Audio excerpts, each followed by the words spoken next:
Welcome back to Nature's Wild Side. I'm Nathan Leanos, and in this episode, we'll be digging deep into what triggers the disaster, exploring its impact, and celebrating the heroes who rise above. In this episode, we're going to take a trip to Indonesia to explore the island of Krakatoa.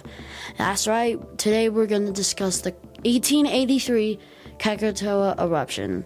And don't forget about the people who, in this lava-filled situation, rose above the bubbling magma to escape those who weren't able to escape the wrath of Krakatoa themselves. This is your host, Nathan Leanos. Now let's jump in.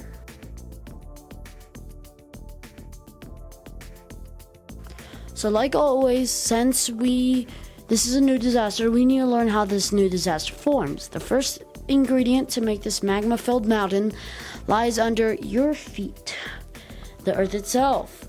So for most volcanoes before, the oceanic plate will get pushed under another plate. This causes water from the plate to get pushed out and makes some of the rocks nearby melt. And this melted rock, aka magma, is lighter than the surrounding rocks, and it rises up and forms into magma chambers.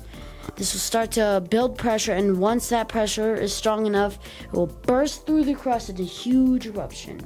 And the more pressure there is in this eruption, the bigger the eruption could be.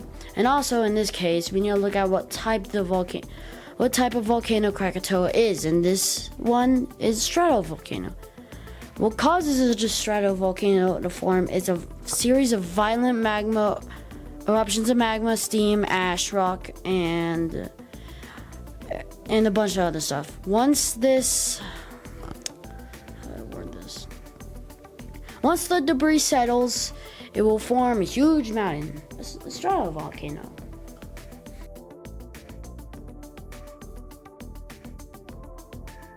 So during the eruption, tons and tons of ash began to roll down the side of the mountain. And once the major eruption hit, 2/3 of the mountain collapsed into the ocean, sending tons of tsunamis in different ways. It also made a pyroclastic flow, which is a huge wave of hot gases and more things that the volcano made.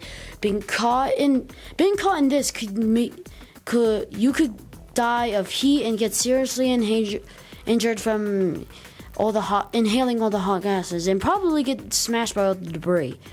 The most powerful eruption Krakatoa made lowered the global temperatures by 0.5 degrees Celsius, and the final eruption made the loudest sound ever heard on Earth. From the 3,000 people living on the island during the eruption, you probably expect at least one of them to survive, right? Well, no. This eruption literally left no survivors at all. And to add that, 33,000 people in I don't know how to pronounce it, died from the tsunamis that followed the eruption.